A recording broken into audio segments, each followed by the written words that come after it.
NATO is investigating reports of a U.S. airstrike killing at least 9 Afghan police officers in eastern Afghanistan. NATO has confirmed the raid taking place when Afghan forces were fighting Taliban militants in the province of Logar. Police say that they called in air support during the battle and U.S. warplanes bombed them. The U.S. is the only foreign country known to be carrying out air attacks inside Afghanistan. Airstrikes sometimes target Afghan forces and civilians instead of militants. Joining us now out of South Bend is Mr. E. Michael Jones, editor at Culture Wars Online magazine. Hello, Mr. Jones. It's a pleasure to have you back on the program. Now, just 2 or 3 weeks ago, we know that Washington engaged in direct talks with the Taliban in Qatar, and the Trump administration has encouraged further negotiations with the Taliban, with no envoys from Kabul present during that meeting, something that really upset Kabul. And now this, I mean, things could really be going into a whirlwind in ties between Washington and Kabul, could they not? Yes, this sort of thing is not going to be conducive to any type of peace process. But I think what we have to do here is take a step back and realize this is what happened here may be an accident. Maybe they bombed the wrong people, but the policy is not an accident. The policy of the United States of America, beginning, let's say, in World War II, is to terrorize the civilian population by aerial bombing.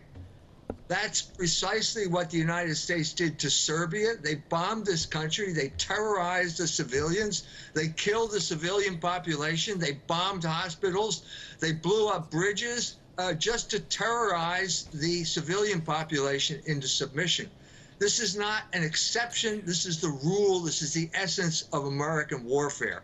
One of the most damning bits of information to come out of WikiLeaks was the video of that helicopter in Iraq, where there were civilians standing there in the street, and the helicopter gunned down these civilians standing in the street. And then when people tried to help the people who had been injured, the helicopter gunned down the cars that were trying to help people. This is just a damning indictment of the whole American strategy of warfare. And my second question to you, Mr. Michael Jones, how come every time a situation like this happens, it's NATO that is investigating the bombing of another NATO, the leading NATO member? So does that really make sense? Shouldn't there be an independent commission when it comes to supposedly friendly fire deaths on Afghan soil? Yes, of course there should. But I mean, all of these investigations, all of these organizations are basically there to punish losers. They're not there to punish the people who win the wars. The World Court and Slobodan Milosevic is the best example I can come up with. All of these organizations have been compromised.